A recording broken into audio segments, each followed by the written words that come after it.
Hi, my name is Ariana Medina, and today I'll be discussing the diagnosis and potential treatment options that would be available today for Virginia Woolf.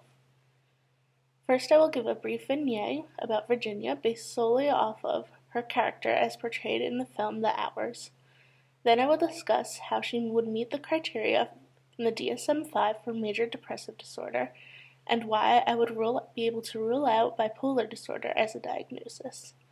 Finally, I will discuss different treatment approaches that Virginia could consider, or other people with major depressive disorder, and the advantages and disadvantages for those treatment options. Virginia is a middle-aged Caucasian woman married to a husband named Leonard. The couple do not have any children and are well off financially. They live in a house with maids catering to them, and her husband is supportive and has taken a job where he can work from home so that Virginia is under constant care and supervision, as past doctors have recommended for her. Virginia is a writer and has published several major works, and she has a history of unstable moods, auditory hallucinations, and suicide attempts. From what I have read in the DSM-5 and from Virginia's life as portrayed in the film, I would diagnose her with major depressive disorder. I'll go through the list of criteria and explain how she meets enough criteria to warrant a diagnosis. First, 5 or more symptoms must be experienced from the list of criteria in the DSM. In order to be diagnosed with major depressive disorder, in criteria A, there is a list of 9 symptoms, and the client must have the first, which is depressed mood, or the second, a loss of interest or pleasure in normal activities.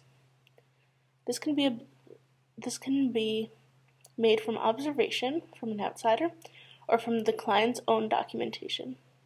From my observations, she appears solemn, sad, and withdrawn.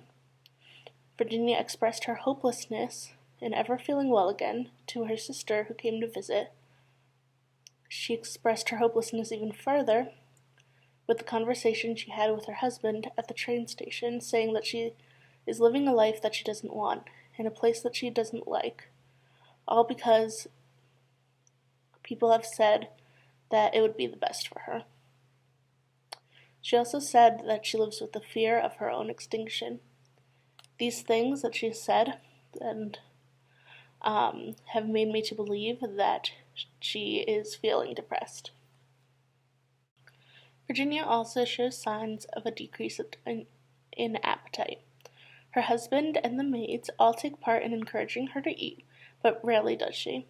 From the conversations with the maids, it appears to be an ongoing problem. Virginia Woolf also seems to experience some level of insomnia.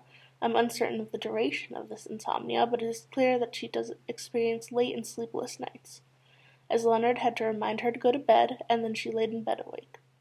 She also experiences indecisiveness regularly, as her maids suggested, with her inability to decide what she wanted to eat or what she wanted done in the household. The maids would make something, and then she would change her mind and no longer want it. This seemed to be an ongoing pattern. This could coincide with her lack of appetite, but it also may be its own symptom of indecisiveness that extends into other areas of her life as well. Virginia also experiences recurrent thoughts of death. She spent much of the day when her sister came to visit thinking about and engaging in activities surrounding death. She thought long and hard about if and how a character in her book must die. She also created a funeral for a dead bird that her niece found, and spent longer than would be considered common, lying with the bird on the ground, caring to it, burying it, and overall being encompassed by the concept of death, even engaging her young niece in conversation. Separately from that, though it may not be associated with this depressive episode, Virginia also has a history of 2 prior suicide attempts. These 5 symptoms of decreased mood, a decrease in appetite, insomnia, indecisiveness, and recurrent thoughts of death satisfy criteria A of the diagnosis of major depressive disorder. The above symptoms cause impairment to Virginia's functioning, thus satisfying criteria B. It is clear that Virginia spends much of her time in her mind, focusing on the recurrent thoughts of death. These thoughts impede on her ability to maintain conversation with her family. Her past suicide attempts, erratic behavior, and unstable moods have led others in her life to feel that she needs to be under frequent supervision, thus impairing her ability to lead a normal life. Criteria C states that these symptoms are not caused by another medical condition. After Virginia were to be seen by a medical doctor to rule out any other physiological causes, she would meet the criteria for major depressive disorder. I was able to diagnose Virginia with depression only after ruling out bipolar disorder or other mood disorders with hypomanic or manic episodes or other mixed symptoms. I will now go through the process of why I could not diagnose Virginia with another mood disorder. The first criteria for bipolar I disorder describes a manic episode as a period of elevated, expansive, or irritable mood. I would not call what I observed of Virginia's mood to be abnormally elevated. She did seem more content when her sister was visiting than she was on her own, but nothing that seemed abnormal. She was irritable. However, this irritability can also be a symptom of depression.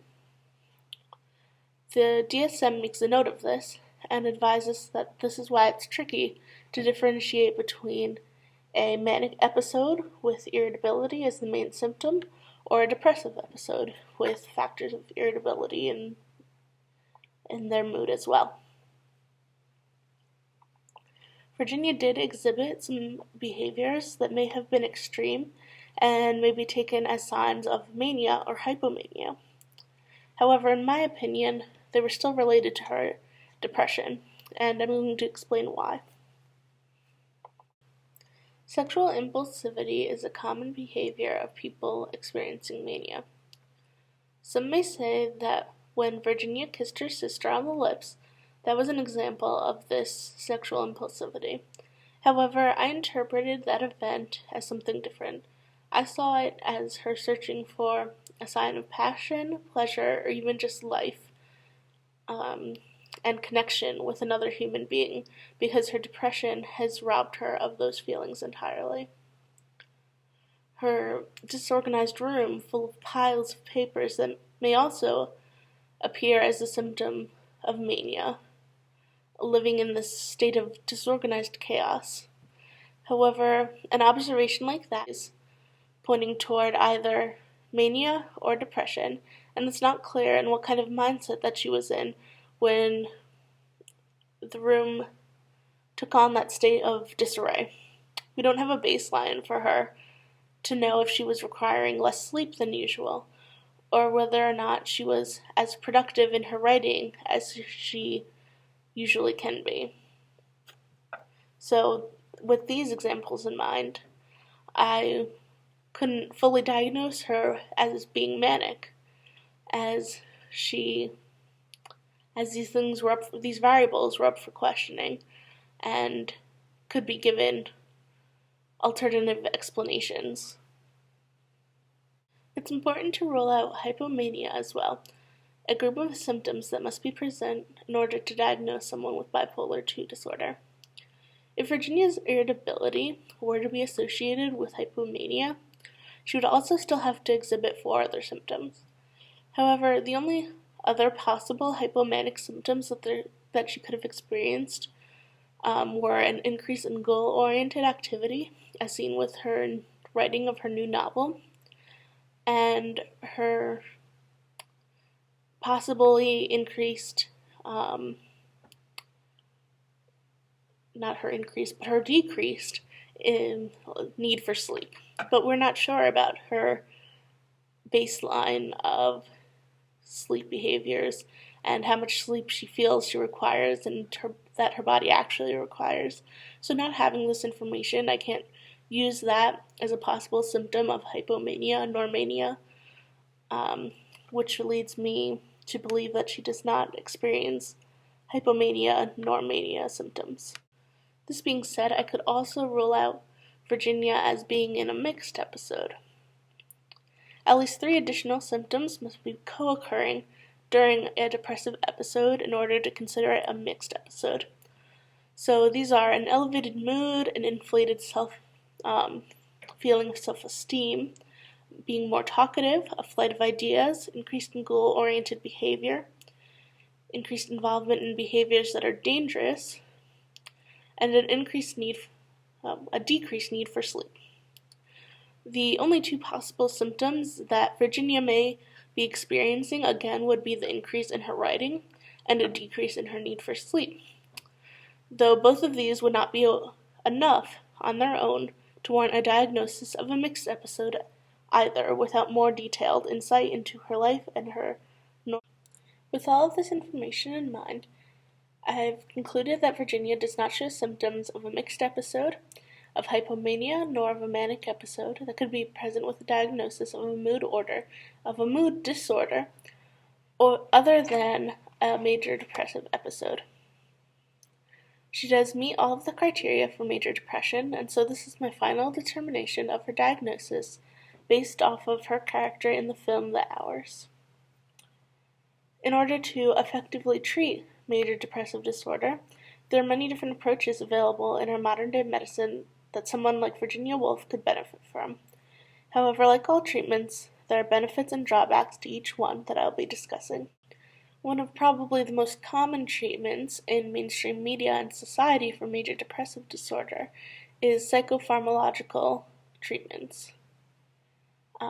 These are usually antidepressant medications, the most common form being SSRIs, followed by other types such as tricyclics, MAOIs, and SNRIs, as well as some other medicine combination. According to a Dr. Kupfer, author of the article The Pharmacological Management of Depression, there are certain drawbacks to antidepressants. These include an increased risk of suicidal thoughts and behavior. This is particularly common among adolescents. Also, it can take up to a month for drugs to take effect in our systems, which may not be so beneficial for individuals who are currently very unstable. Antidepressants can also come along with a host of negative side effects. These are including, but not limited to, dry mouth,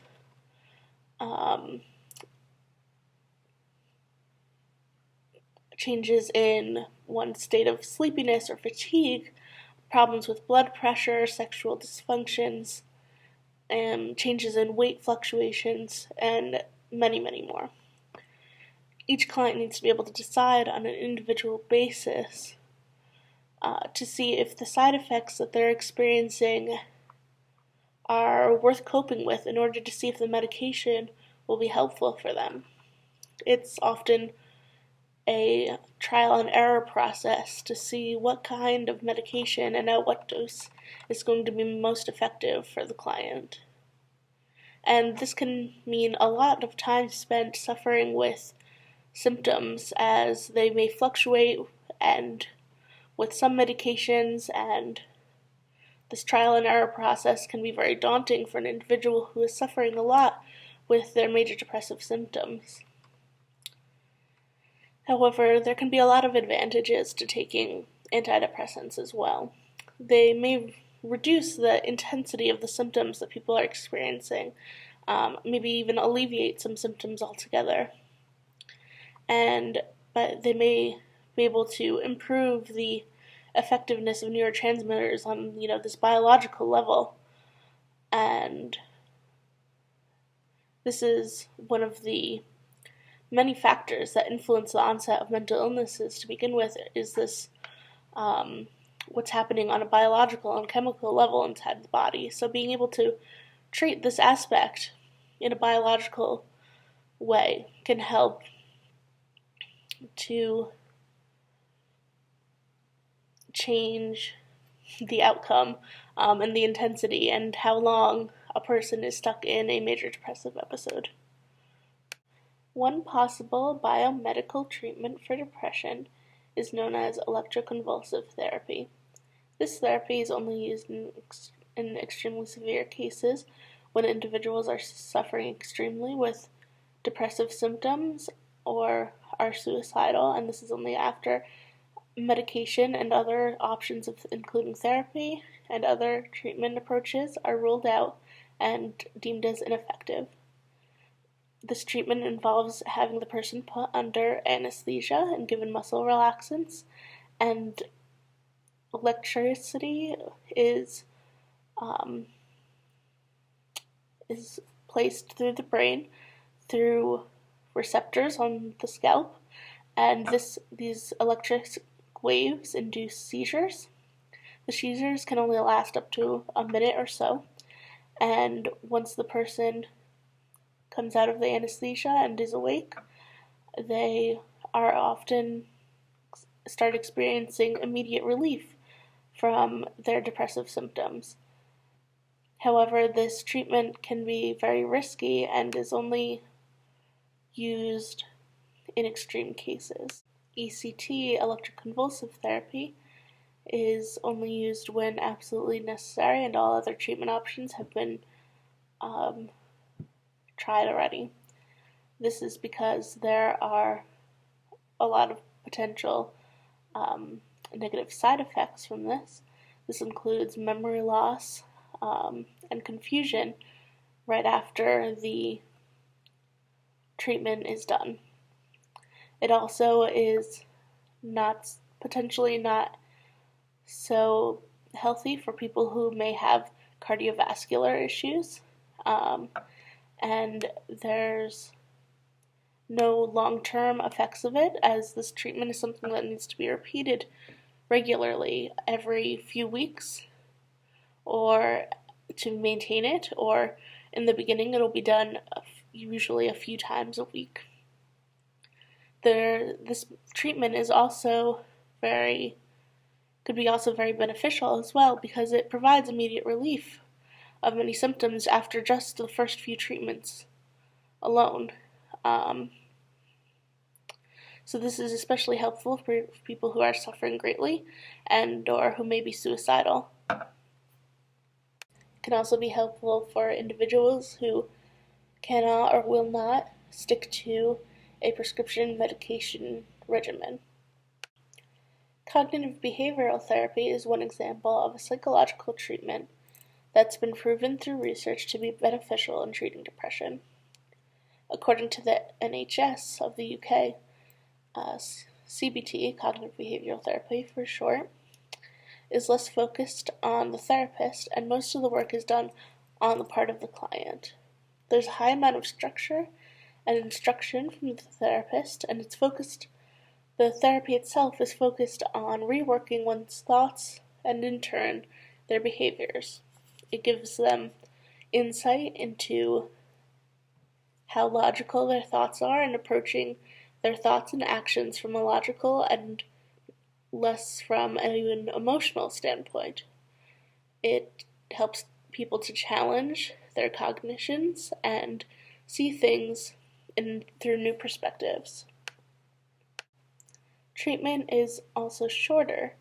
It takes 12 to 16 weeks typically to go through CBT, unlike the use of antidepressants, which can take many months of trial and error before seeing results.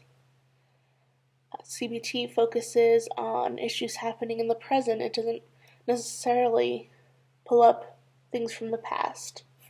It involves a lot of commitment, as there's regular homework assigned for the clients after every session.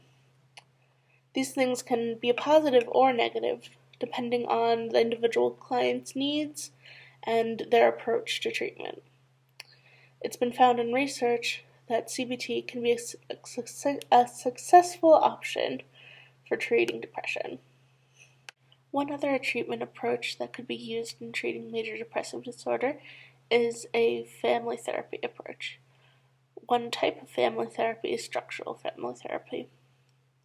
This particular approach incorporates the use of examining the family's patterns of boundaries and interpersonal relationships, and taking a systemic approach to see how the identified client, the identified patient, is influenced by each of these roles and hierarchies that exist between the family members.